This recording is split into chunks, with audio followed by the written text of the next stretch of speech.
Marami tayong hindi alam, pero marami tayong gustong malaman. Kaya ang tanong, alam mo ba? Alam mo ba na noong 2009, to be exact, February 10, 2009, ay naganap ang kauna-unahang banggaan ng dalawang intact na mga satellite sa outer space. Ito ay ang mga satellite na Iridium 33, isang 560 kg na commercial communication satellite na nakabase sa Estados Unidos. At ang Cosmos 2251 na isa namang 900 kg Russian military satellite na 1995 pa ay hindi na nagagamit o hindi na rin nakokontrol sa altitude na 789 kilometers o 490 miles sa kalangitan ng Timor Peninsula sa Northern Siberia. At sa bilis na 11.7 kilometers per second ay nagsalpukan ng dalawang satellite at nagkawasak-wasak ang mga ito.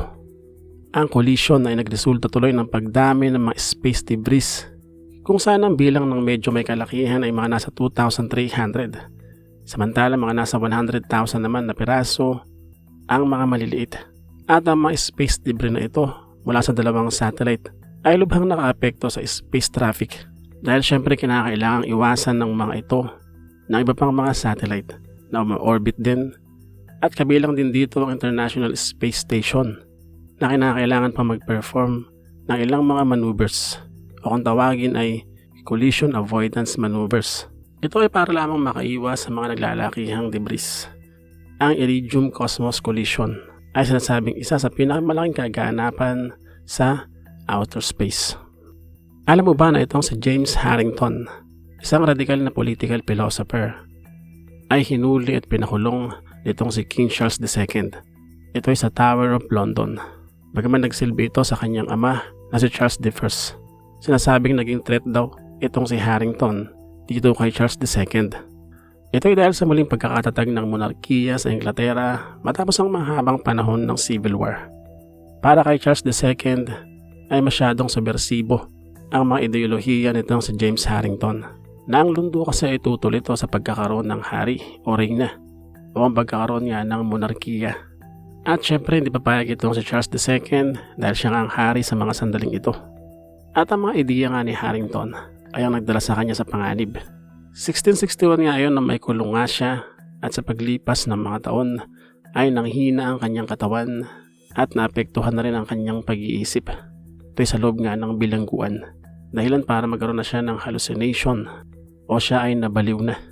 Sinasabing nauwi sa ganitong kalagayan itong si Harrington dahil sa hindi magandang pagtrato sa kanya. Alam mo ba na masasabing ang kumpanyang Procter & Gamble na naging successful ay nagsimula sa isang pwersahang pagpa-partnership o forced partnership kung saan ito kasing si William Procter na isang candle maker at itong si James Gamble na isa namang soap maker ay napangasawang magkapatid na Olivia at Elizabeth Norris. Kung saan ang tatay nila o ang binan nitong sina James at William na si Alexander Norris ay nagsuggest sa kanyang mga manugang na mag-combine na lamang ng kanilang negosyo dahil halos pareho nga lang daw ito, candle making at soap making. At isa pa ay halos pareho rin daw ang mga raw materials na kanilang ginagamit tulad ng taba ng hayop. Noong una kasi parang rival sila at nag-aagawan pa nga sa mga material.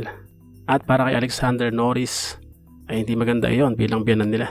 Kaya naman sa paglipas ng araw ay naging maayos ang kasunduan nila na mag-tandem na lamang. At dito na nga na-establish ang kumpanyang Procter & Gamble. Para sa marami pang alam mo ba, see you sa next episode. Bye bye.